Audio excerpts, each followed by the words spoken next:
Hello, everybody, and welcome to Business and Life Insight. And I have the pleasure of introducing you to a good friend of mine, Kim Sunshine. What a great name. And there she is. She's the CEO, yes, and founder of website M8. And she's going to be talking to us about business transitioning and rebranding and the unexpected lessons that she learned as she was working through her various transitions. Now, she's a person who's been in business since she was 19. And I won't tell you how old she is, but she's I'm older than 19. Lots of experience. So I know, and you can tell she's bubbly and so fun. Yeah, one of the things that happened now when I was 19 is I started working with a company that taught young people how to actually run a business. And it was all just sales and marketing. So you're learning a lot of sales and marketing, direct sales, managing people, opening a business. And I was really brainwashed. And, you know, we can choose our brainwashing. I chose the business world to be brainwashed in, that the worst day working for myself is better than the best day working for someone else. And that has been my heart and passion since I was 19 years old. So since then, I've either written my own paycheck or have worked 100% commission, such as with real estate, and have been successful at pretty much anything that I put my mind to. So I would say you are a self-made woman. I would say I'm a brainwashed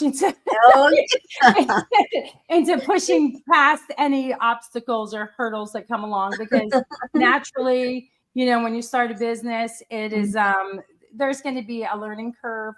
There's going to be hurdles that you have to overcome, but perseverance and hard work will surpass education or experience any day. So I'm never afraid to try a new thing or start something new, or just jump in with both feet. I'm never afraid to do that. I look at, from the outside, I appear fearless. I'm shaking inside, but I'm pushing forward, doing it, you know.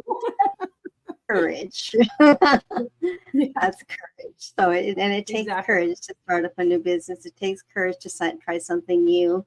It takes courage to be willing to stumble all over the place. But it's the idea that you're going to end up in a better place later on. At the beginning of the show, you said something about being happier doing one thing versus another. Could you restate that? Yeah, I want to dive into that a little bit. The worst day working for yourself is better than the best day working for someone else. So being your own boss, making your own schedule, being the rudder on your own ship is the best thing. And it's because you have the most reliability. You know, you were asking me about transitions, and my most recent transition and big, huge transition was I was doing real estate. Within 3 years of doing real estate, I had moved up to probably the top 3 to 5% of realtors in my community. And it was only from my own background of running a business and marketing, all that experience of branding myself and things of that nature. I had a major life change, and it kind of made me shift and realize I'm not getting any younger. If I don't follow my heart's passion, I may never get a chance to. And I have a lot of knowledge and wisdom here that I want to share with other people. My passion is seeing other people run businesses, seeing those businesses be successful, seeing people, live life to the fullest by taking a vision that they have and turning it into reality. And what I'm doing for people behind the scenes, I do websites, just like you do a ton of wonderful things with content creations and the creative side and websites and marketing and things of that nature. I'm providing a bunch of tools for businesses to be able to help their business succeed. And as well as that, while I'm not a coach, I do give insight along the way. If there's something that I hear where I feel like I could give a little input and it would help them, then that's what I do. But that's my passion, is seeing businesses succeed, seeing people transition from employee to business owner. That resonates with me very, very a lot. It resonates with me a lot because I have the same passion, but I love the way you express it and the words that you use. They come from your own life experiences as you've worked through your own businesses. Now you've owned 4 or 5 businesses now.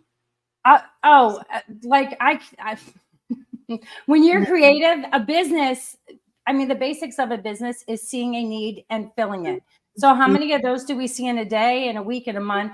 There's plenty of areas where we see a need and we fill it. So that's one reason to have a business. Another would be to express your creativity. So I have done businesses where I'm expressing my creativity, such as a gourmet popcorn business, which was a lot of fun, and it was great. And enjoyed it a lot. And we created over 100 different flavors that we would serve. And that was a lot. Even in the industry, we were overachievers with that. But that was a place to express a lot of creativity. Right now, I get to work on businesses, and a lot of my clients are very happy because they don't have to give me a whole lot of direction. I understand their business as a CEO. I understand what their objectives are for their website. And then I add my marketing background to it, making sure there's call to actions, making sure that there's enough information there for, just like you as a content creator, there's people who like to read a lot. So we have to make sure we have the information for them. And then there's people like me, I'm a skimmer. So we make sure that information is highlighted for the skimmer as well. So our clients are always very happy that we don't bother them with a whole lot of, we need this little detail or that little detail. Give us the overall. We're going to dig in and find the information. And when we find gold, we're going to keep digging and make that a part of your website. Right. And it's just not a one-time through. You continue to work with your clients, improve the website or adjust it, edit it, make changes as time requires or as the needs require for your business owners. Exactly. Well, we do a standard website. We keep up with maintenance, but if they want additional packages such as what you offer, that's an additional fee, and we would charge them for that. And but those are all optional. We'll build the website for them, pretty much a one-time fee plus a low hosting cost. And then when we do our hosting, we connect that in with automations as well for them. That's amazing. So you have your own host. Yes. So you're like a GoDaddy, but you're your own. Go Mama. Just call me Go Mama. Yeah. No. Oh, I love it. I love it. I have my own server. So we do. I've had my own server since 1998. I think it is when I first started doing websites. And most of the time I was doing them for myself, because if I had an idea, I could make it into reality pretty easily. And now I love making other people's dreams into reality. So I'm at a certain age where, all the ideas and dreams that I come up with a million times, it's now helping other people gives me a lot of fulfillment, and it fills my heart. Like real estate totally filled my pocket. Like, I killed it with real estate. Yeah. But helping these businesses fills my heart so much. And I have to tell you, I love exactly where I'm at, exactly where God has me in life today. Exactly having that hand and that open door to be able to see businesses start, see them thrive and succeed. Like one of the companies that's one of my clients, it's Hill Southern Foods, and he does beef jerky, and he just got into the local Harley store. Like really the last 6 months, he just got his Department of Agricultural seal of approval for wholesale. So because he's doing beef.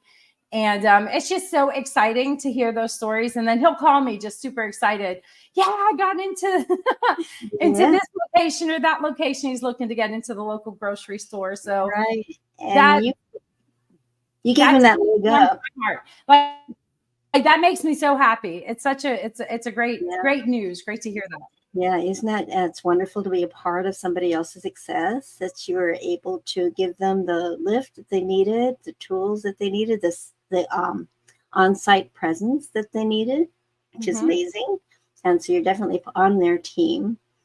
And one of the trends that I'm seeing now, and I don't know if you're starting to see this or not, but I do know that 2 clients that I've had in the past week, and it's interesting because I 0 before that, and maybe 1 before, but in the past week, 2 are leaving a franchise situation or a dealership situation to be independently owned business instead of being under the umbrella of another company. And both of them gave the same reason, and it was poor customer service at that corporate level for their clients when they're locally based.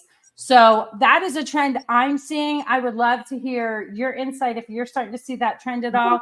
But I think it's coming. I think it's coming faster than slower, where people are making that shift from Amazon style shopping to boutique style shopping. Right. So the pendulum might be swinging the other way for more personalized, more customer service. So the customer is driving the business. Customers do drive the business, and what we've seen in the past is customer service was poor on a large, for some of the larger situations, or we would get customer service representatives that we couldn't understand. And today we're not getting customer service representatives at all. We're dealing 100% with a bot, which is good in some cases, but if it takes too long to get to a human being, it makes it challenging for these franchise owners who are used to dealing with their customers face to face, and they're forced to follow a corporate policy that's not the best for the local consumer. And during that corporate policy, they have to force somebody into something that if that local franchise owner had control over, they would handle it immediately, and the customers would not be shoved into the endless pit of push this button, answer this question for an hour and still not get the resolution that they need. So that's a trend I'm seeing right now locally. I do believe it's going to be a trend that we see going across the country. Right. Okay. Well, okay. And good for both of us. Well, good for everybody. Yes, good for everybody, because the consumers are going to get a higher level of customer service. I mean, I can remember myself 3, 4, 5 years ago saying customer service has died. Where is customer service? But now I see with some of the clients that I'm working with that there is a pushback on that. And it's not necessarily the consumers only who are seeing it, but it's the business owners realizing that their hands are tied at that corporate level, and they really want to give a higher level of customer service. Right. No, I can see that. I'm struggling with a couple of situations now where my franchisees are they have their hands tied. They can't touch the website except for a certain part of it, and of course, they're limited. The website is a major landing page for finding a company, but also anyway, there's some frustration there. There is frustration, and it's okay. Now, it's hard to put into words because we don't want to kind of hang our clients out to dry at all. It's hard to put into words, but it's a push in the whole world because customer service is what they're trying to eliminate, those jobs to eliminate costs. But the local person who's in the shop all day or handling, has their customers that they want their hands untied, and they want to be able to give the best to their customers as they possibly can. Oh, absolutely. That's all about client attraction and retention. Exactly. So let's tell people, and then okay, so you're in Florida, and I'm in California. So we're on opposite sides of the continent, but yet we're seeing some similarities. And so there is something that to what you're saying, but also the customer drives a business. No customer, no business. Well, yes, and business owners know that. Like the person there knows, and they're hearing the frustrations of the customers. These franchise owners and franchisees are hearing, or dealerships are hearing the frustrations of the customer, where corporate is not, because people get sucked into that black hole of never getting to tell their story. So they're telling it to the person who's in control. I really believe we're going to see a lot more boutique shops. Things are going to go back. And I don't mean backwards. It's actually a progression going forward, because not only do we have all this technology that is helping us to be able to improve a lot of things in our business, we're going to have that customer service that's an extremely high level that comes with the appreciation of the customer. Because now that previous franchise owner who's now independent is really excited that they're able to handle these situations for their customers and clients. Yes, absolutely. So let's go back to you're having your own server and tie that with, yes, because I want people to see you've got how an entrepreneur works. So you saw a need. Well, so when I left real estate, I left with the idea that I was going to do something for businesses. I didn't know exactly what. And I promise you, I was doing a ton of things. Right now, my focus is working on websites for people and building really badass websites. We're blowing everything away locally that we're seeing, really providing not only the aesthetics, but the structure to it and conversions. I mean, at the end of the day, the most important thing on your website is for it to convert and be found. So we are doing all of those things, and giving a focus on websites has helped me with all the other things that we do. So we work with automations. I do have a product that's called BoostMate. BoostMate will connect in your advertising, pull your leads in, throw them into automation. Nice long drip campaigns. If you want to nurture clients for a long time, we can text them, we can email them, we can invite them over for dinner if you want. I mean, that's it's a great program product that I offer, and within that product, dealing with a lot of coaches, and I've done quite a few websites for some coaches. They like to have the membership and where they can do a course online. So I have that all available for my clients as well. Also, little shopping carts, if they have a flash sale or something like that, we have all that available. So calendar, I think that's a big thing too, the calendar. So when we create a form on our customers' websites, we automatically hook that into our CRM, which is BoostMate, rather than them having to log into their website or look at an email in order to contact the client. We put it straight into our BoostMate, and then they can just see right on their app. I like getting people straight on the calendar. Let's get them scheduled to the consultation straight from the website, and they can go right into their app and see, and it connects right with their calendar. It's just beautiful work of art, making people's lives easier so they can get that high customer service. High customer service, yes, and get a response right away. Yeah, for sure. So that's awesome. So transition and rebranding, those are the topics that we wanted to kind of emphasize today. Yes. Can you talk, so transitioning, are there tips? What is a transition? So there's a couple different types of transitionings. Some, like the clients I'm working with, they're staying in their same industry. The transition that they're making is rebranding, a new name. So that's one type of transition, and pretty easy. You still have your email list that's going to stay the same because they've already bought a similar product that you still have available. Where I'm really an expert at is transitioning from like just completely changing what you're doing. We see a lot of people, jobs are changing right now. We have technology is really, really making a huge impact. And I tell people, don't fret, because there's still a need for the human connection. And it doesn't matter how much technology we have, it's not going to replace that human connection that everybody needs. But at that point, that's the time for someone to transition, start looking around and seeing where is there a need and what can I do to fill it? And that becomes a business. It's as simple as that. You see a need and you fill it. If you see your neighbor's grass is high, you maybe start a lawn care business. You see your neighbors, need some pressure washing, maybe start a pressure washing business. Those are some of the things that you could do. Or I know in some of the elderly communities, there's like a concierge type service. They need to drop something off or pick something up. There's plenty of Uber drivers out there, and each one of them are independently business owners, whether they realize it or not. That's And they right. should all be branding themselves to try to get, a request for them to be their Uber driver or their Uber Eats deliverer. That's right. And well, that's an interesting thing too, because Uber realized that they can also make money off of delivery, not just delivering people, but pets and food and things, and become a delivery service, door-to-door courier kind of. Yeah, and we saw that really birth when through COVID.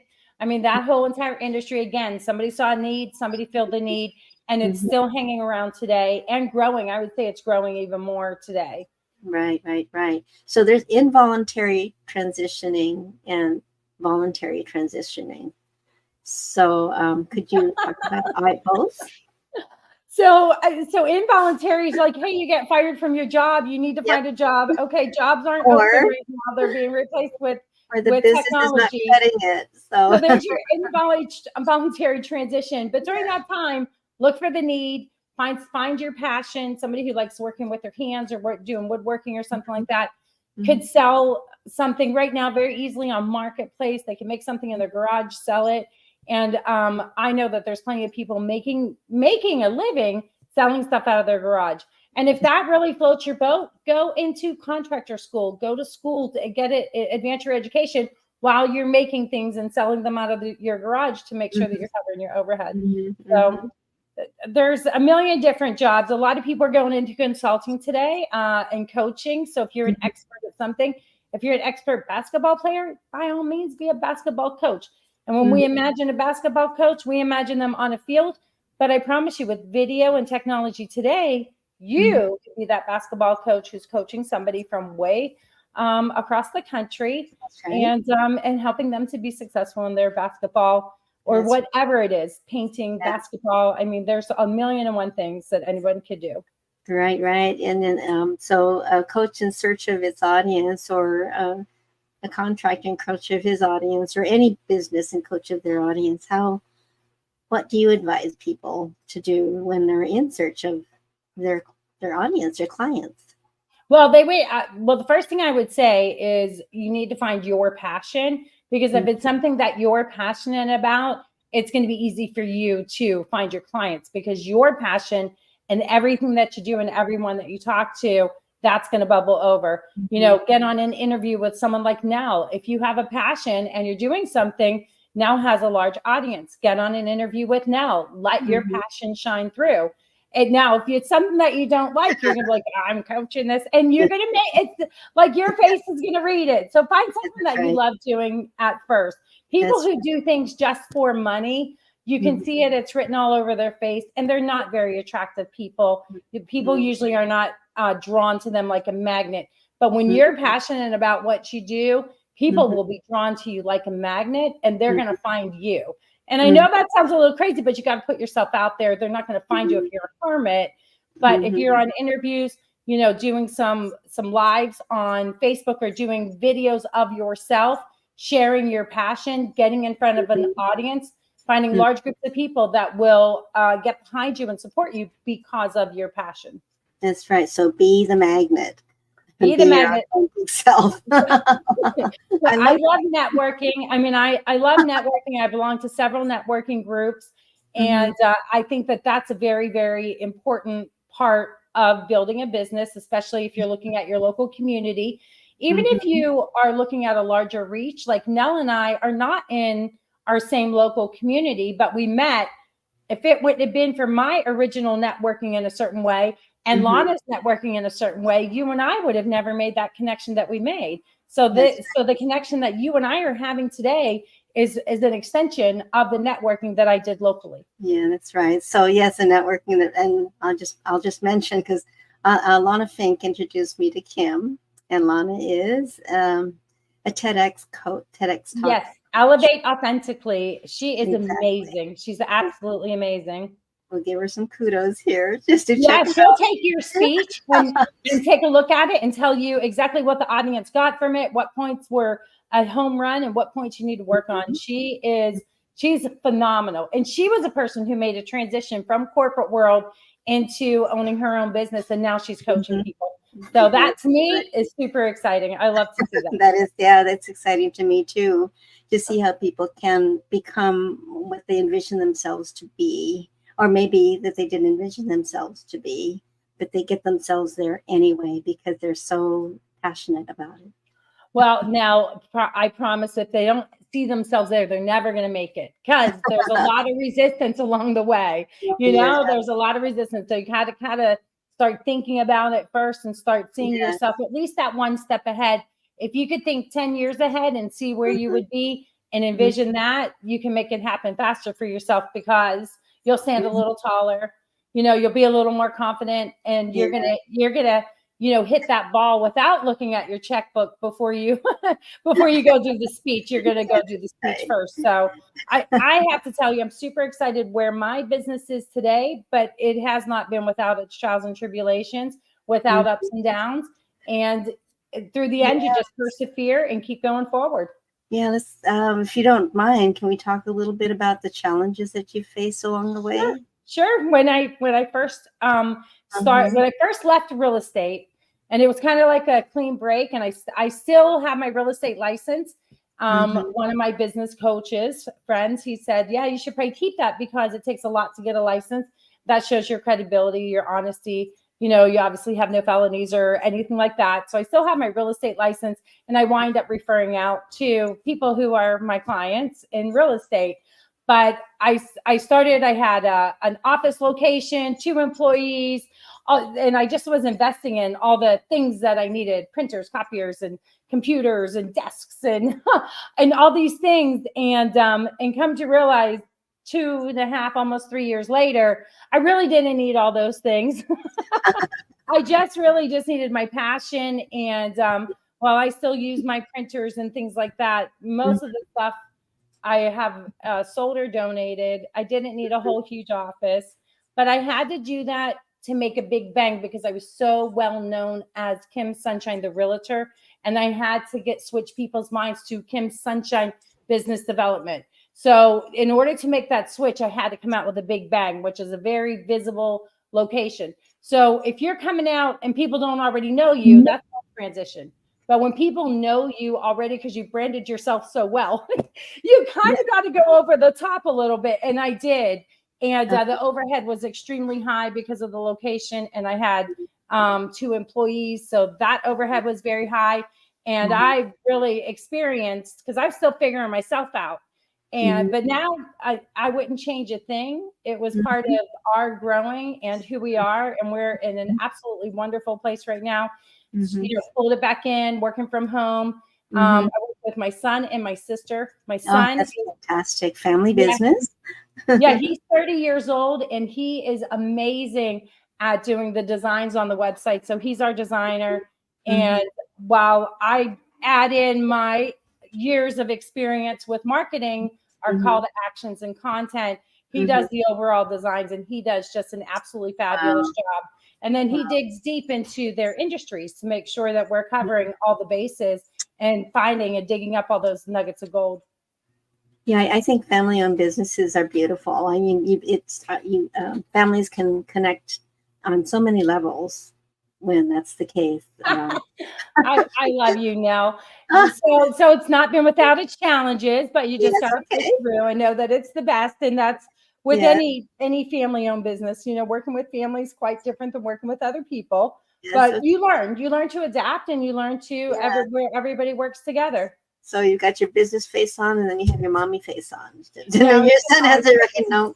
You're always both, and it's always a learning thing. But my son is 30 years old, so it's not like I'm being a mommy. He's a grown man, so he's very smart, and he teaches me some things here and there. Well, I love that. That should be the case. It's 2 heads are better than 1, or 3. You have 3. Yep. And my sister. So my sister is very, very artistic. So she likes graphics and things like that. So she is our graphic designer, and she just really does a lot of good with that. Yeah, you put everybody to their best use, their best, most passionate use. We have, a very powerful team. Very, very powerful. And what a complementary combination. Yes, you all complement each other. Yes. Fantastic. And beautiful that it happened that way for all of you. Yeah, it wasn't the original plan, but it's the way that it happened. But it was God's plan, He had it all planned out in the beginning. I was just obedient. I just showed up, went to work, and doesn't matter what bumps are on the road, we're still persevering and pushing forward. Well, that's amazing. So, when did your son start working for your company? So I started in October of 2021. And he came on board probably about a year later. So he's been with me almost 2 years. Oh, yes. Yeah, so it was about a year after I started, he came on. And I think he came on. And one of the things that makes him so awesome, how men have a little bit of competitive nature. My son's like, I can do it better than you. Let me show you. And I'm like, let me see. I would love for you to do it better than me. Are you kidding? That's great. And guess what? He did start doing some things better than me. And I'm so happy and proud of that. For me as a mom, I'm as proud as I could be. As a business owner, thank you. Lord, thank you. Yes, that's right. That's right. So now he's got a skill and a company he can be proud of, he's part of, and he's helping it develop and evolve. Yeah. And maybe when you're ready to pass it on, you've got a succession plan in place, right? I do. Thank you. Now, yes, I pray that that I have a lot of years and enough years left over to spend that time in the Bahamas doing that thing, answering questions that may come up. Maybe some YouTube videos or something. I don't know, but I know. Well, it's in evolution. But right now, my heart is so full helping businesses and seeing them succeed, hearing success stories about companies that, they came to us when they were either in a transition or just getting started out. A lot of I like working with brand new businesses, but I like established businesses too, because when we start digging into their industry and start finding gold for them, for their website and things that they hadn't even considered, or their previous web developer didn't even know was a part of their industry. Yeah. It's really exciting to see their face light up. And then for them to come back and say, yeah, that was a great idea. Thank you for putting that on my website. It's come back and it's been successful for me. Yeah, I like it that you have a lot of independence working with your clients, and they understand that they are in good hands. Yes. They're dealing with you. Have you, we talked a little bit about your rebranding. Have you worked with your clients on their rebranding? And could you give us an idea? You don't have to disclose which company, but just give us some of the highlights of the process that you went through with them. So with rebranding, one of the things that's important, if you're staying in your same industry, okay, but you're just changing a name, then you want to hold on to some of the things from the previous brand. If your previous brand was a bad name or something like that, or in a case of like a corporate company that now you're going into your own independent business, but the corporate one was getting a lot of complaints, and you as the franchisee or distributor don't want those complaints, you're going to want to make a bigger change. But if things are good on the other and you're flipping and you're staying in the same sector, then you want to kind of keep your colors in the same area so that there's a little bit of association during that transition time. And you have to give yourself some transition time when you're doing that with a brand. About how much time do you think it takes to completely transition? It depends on if you're putting money towards branding or not. The first thing is your clients. You don't want to lose clients because you've transitioned to a different brand. So that you're 3 to 6 months, letting them know, hey, we got this transition, and you're transitioning a little at a time. So I think we did about 6 months to go from Cornerstone Center to Website Mate and the Boost Mate branding. But we were Cornerstone Center for 2 years. So everybody knew us as Cornerstone Center. I mean, I still use the email, but but now everybody knows us as the website. So it was Website Mate was brought up under Cornerstone Center. Probably it might have been longer than 6 months. But once we started getting this brand known, then we started transitioning out of the Cornerstone brand, because Cornerstone wasn't exactly describing what we were doing enough. It did encompass where my heart was when we started it. But right now I'm really Website Mate, boom, speaking straight to businesses. Business people know that I'm here. They know who I am. So that's important to me. So you communicated, this is what you mentioned to all of your clients as you were transitioning, that you were transitioning for reasons of service, that you were going to be increasing your services. And well, we've always been doing the websites. It wasn't, it's not an increase, or it's more maybe a decrease of services than an increase. So we were doing a much broader spectrum of things. Like we were doing some print advertising, and things like that. We were doing some print. I'm trying to think of all the different things that we were doing. A lot. We were doing shirts and things like that. And we really are not doing those things anymore. So we were doing a lot, and now we're not doing as much, but we were very aware of what our clients needed, and very aware of, what our future was looking at. Every single component that we touched had a website component to it. So it didn't make sense for that not to be our entry point into our company. So people can still get a lot of the services that they could get before, but the entry point is Website Mate, which is, everybody knows it's websites. You got digital, some stuff, versus Cornerstone Center, which people were like, well, what is that? What is that? It's not so obvious. Yeah. But it was, everything served its purpose. It was great when I started Cornerstone Center, because it was a big, what is that? So people would dig in from her being a realtor. So, I mean, because everybody knew me. I mean, I have billboards all over town and signs as being a realtor, and now I'm doing Cornerstone Center. So it was a big impact. It made a big impact in my town. We spent a lot of money for advertising to get Cornerstone Center out there. I was doing a new resident orientation every month. We started a foodies group. So we were doing a lot of things in our community to get the name out. When we pulled back, transitioned to Website Mate, now we're servicing those businesses. So we did serve the community with a lot of things, but now we're serving just the businesses at this point. Right. And what a great story. Yes. Yeah, it's been exciting. I love it. So I am serving my community by serving my local businesses. I believe that everybody can run their business with morals, with integrity, with kindness, and still be successful. That there isn't a rat race or backstabbing or scratching to be successful. There's enough room for all of us to be successful and find our passion. That's right. Yeah, and then grow the pie bigger for everyone. It's true. So there's more for everyone. Living with conscious and intent. Yes. And intended abundance. Yes, mindful intention and abundance. Exactly. Do you have an affirmation that you like to say to yourself every day? Well, I'm like, I got this. I'm awesome. Like, my name is Kim Sunshine. So I make people say my full name. Very rarely will you hear somebody call me just Kim. They'll always say Kim Sunshine when I'm in a public setting. And I kind of started that when I was branding myself as a realtor. When I would go to karaoke, I would have the karaoke host. I'd be like, no, you have to write Kim Sunshine. It's my full name.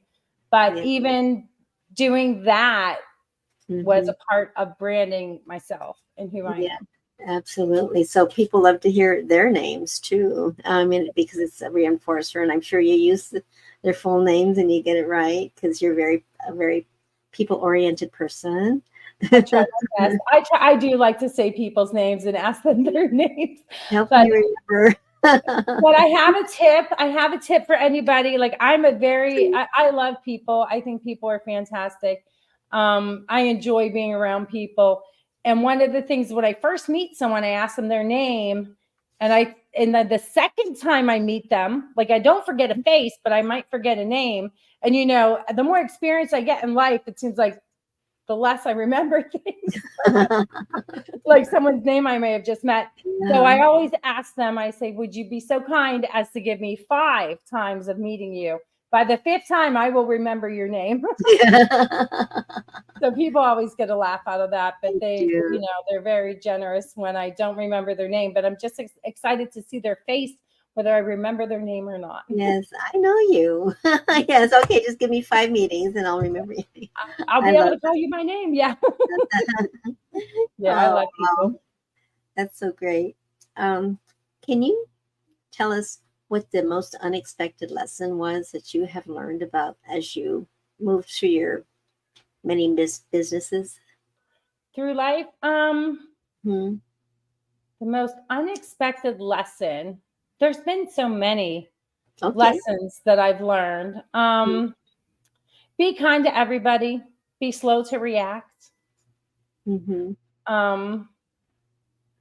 Wow, that's a powerful one. Yeah, be kind to everybody, because people do the things that they do because of who they are, not because of who you are. So you just have to be mindful of that when people are reacting in a certain way or responding in a certain way, that and just remember that they do that because of who they are. So, you can't make someone cuss unless they already cuss. They have to be a cusser for you. You can't make them cuss if they've never cussed before. But a cusser will cuss. So people do things because of who they are, not because of who you are. So don't ever react to what they do because of who they are. Respond because of who you are. So take that from your heart and be, always with a gentle hand and a kind heart, because you never know what that person's gone through that day, that week, that month, or that lifetime, because they're, people carry that stuff around with them, and then they react and respond. I'm very direct with people. A lot of people don't like that. So I sometimes get people that don't like me a whole lot, and that's okay. I'm not for them. I'm not for everybody. One of the things that I learned early on in life is you cannot please everybody all of the time. It is 100% impossible. If you spend your life doing that, you are not true to who you are, and you're not true to yourself. So what I learned is be authentic, and the people who like me are going to find me and be a magnet to me. And in my authentic self, I promise there's going to be people that don't like me, and that's okay. I'm not even mad at them. That's good. It's all right. It means being authentic. There's got to be some out there. That's right. That's right. There's something for everyone and someone for everyone. Right. Yep. Can you speak to the importance of storytelling? I wish I was a better storyteller now. I know you exemplify it, but yes, you've been giving us examples the whole interview long. So one of the things that I like to do, so I see so many good storytellers out there on the internet, and I'm not a good internet storyteller person. I'm a good, let me talk to you and I'll tell you a story or two. Usually it's going to have a meaning behind it. It's going to have a lesson. It's going to have something that we've learned. But one of the things that I love are utilizing analogies and examples that bring it home for people. When you're explaining and doing a story for them. Yeah, so that's a good use of a story. There's a lesson there, but there's also a message for the individual to take home and kind of noodle over. And let it resonate in their heart and see what grows. Yeah, see which part they like that fits, and which parts don't. Maybe all of it does. That's exciting when it does. So storytelling is captivates people. So you get them involved, and now they're into the story, and you can walk them through the process, whatever that might be, getting them to the mindset where you want them to be, or to the solution that you want them to have. And then also conversely, what about good story listening? Yeah, that's awesome. There's always lessons to be learned. I'm all about lessons. Like I'm actually taking a class now, and I feel like I'm in college again, but I shouldn't say again because I never completed college, but I feel like I'm in college because of the course and the curriculum and whatnot. So I love to continually learn, and there's learning experiences in every story and every situation. Do Do you have a favorite story you like to tell? Well, I do a little stand-up comedy, so I like to tell my stories there. I had a feeling, and I know you mentioned it to me before because we were talking about what topic to discuss today, but I wanted to keep it business-like. But Yeah. stand up though. Well, I've been talking in front of people running sales meetings since I was 19 years old. So Mm-hmm. it's natural to talk in front of people. And, in those sales meetings, you would throw in a joke. And so now every time you do that little bit, there's a joke there. Well, that's the same thing as stand-up comedy. It's just, writing from based on a true story. Not necessarily true story, but based on a true story. But there you're communicating to a large crowd versus one or maybe one-to-one when you do stand up. Because this is a lesson for me on story on writing. Well, Right. Go ahead. what I learned now was Mhm. what a few beers and a group of friends found were funny and developed a good 5-minute bits of information and comedy was Mhm. not what the book said was supposed to be comedy. But that 5 minutes that my friends and a couple beers created is still funny today. And I've been doing the same, that solid 5 minutes for, 6 or 7 years. And it's still funny today. But writing the stuff from the book with exact direction, I just did a comedy class a couple months ago, and I found out that those original jokes didn't follow any of the rules, but they were equally funny. So my favorite saying is, "There's more than one way to make a cat skinny." Oh, that's great. It goes for comedy, it goes for life, it goes for business. Is there a right or a wrong way? You could look at it being black and white, but really there's probably a million different ways that the same thing can get accomplished. And we should not put ourselves into a box in accomplishing that goal. Yeah, why should we limit ourselves just two colors too, black or white? Why not have the whole rainbow? I agree. All the colors that we can see. And I guess there's ones we can't see, but we won't know. Like you don't know what you don't know until you know it. Exactly. We would just ask our dogs or our cats. We'll just follow them, right? That's awesome. That's right. Oh, okay. Well, we're digressing a little bit, but I think it's fun to add a little bit of that to the show too. Is there anything that you'd like to mention that we haven't covered that you wanted to cover for today? Yeah, I think one of the biggest things for me, and I'm just going to give my life in a nutshell. I grew up. My mom was 16 years old when she had me, and I was the second child. And her and my dad got divorced the year I was born. So she was the single mom raising me and my sister. And one of the things for me is that I really felt like money could fix all the problems that we had, because she had a lot of problems being a single mom with two children. And I always thought that money could fix it. And I've been kind of a workaholic ever since. But I can tell you that money is not the most important thing. As long as you have all of your needs met and even some of your wants met, and you're happy, don't add more to your plate to add stress and make you unhappy. So I think that happiness is from within. Doesn't matter how much you've got. Money certainly does make things better. If you're going to lay on the beach, you could do one. You could lay in your yard. You can lay on the beach, or you can go to the Bahamas, or maybe you're going to go to, what's that big island they're always talking about, Caracas or something like that. We go there. Or, so money's going to take you to different places, but money does not solve your problems or make you happy. So you have to find that happiness and joy within yourself, and find the thing in life that you like to do that gives you a joy, and you'll never work a day in your life. That's good advice. That resonates with me too. So much of what you said today resonates and has a landing spot with me. Thank you. Now, one of my biggest goals in life was to buy my mom a house, and I did, and I bought it to her in a very nice gated community and a beautiful home. And that was one of my biggest goals of life, was to buy my mom her first house, and I was able to do that. Yes. Before she passed away. Yeah, before she passed away. That's beautiful that you could do that for her. A symbol of thanks, but also of love. but it's a goal also that you set for yourself. So if person doesn't have a goal, who knows where that person will end up.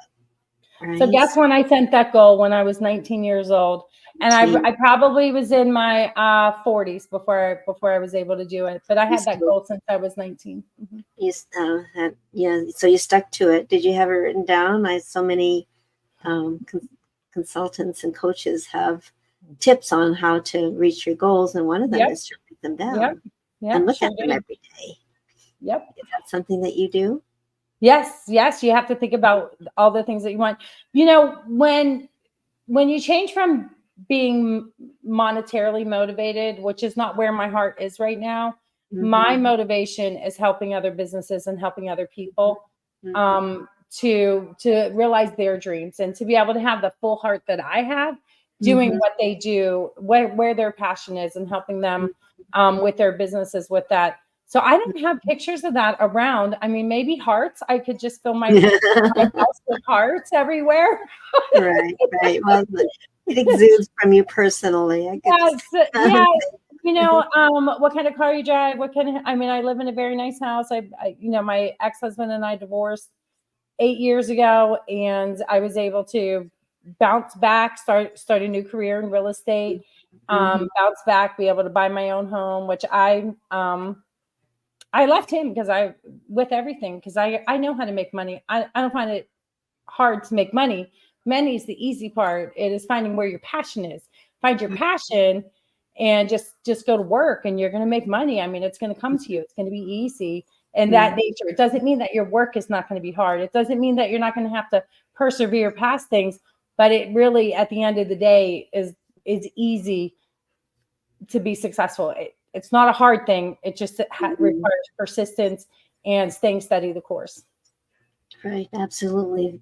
Very wise words. And gosh, I don't think there's anything else to cover now. I think you pretty much encapsulated what it is to be successful, and also to be able to use your transitions and your rebranding and your life as your pedestals for becoming, great. Your pedestals to greatness. Yeah. Now let me give you heart here. And I know this is how we do it, the older people. Did you see how the younger people do it? Like they're doing something else. I can't even do it. Like there's his wings or something. Or a little pounding. Yeah. Oh yeah. Like, is it a baseball? What's happening? There's a meteor. No. Amazing.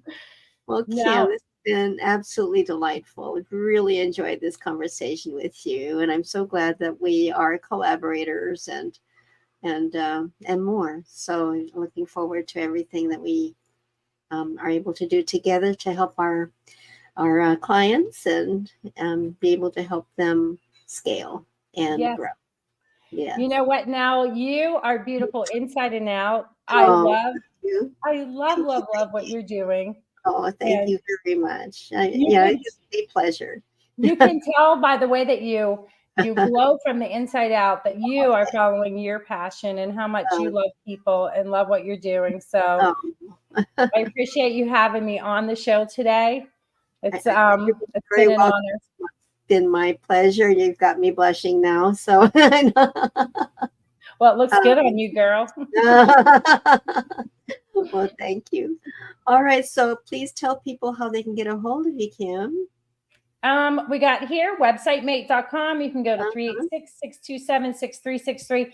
That is my direct cell phone. So if I don't answer, just send me a text and let's connect.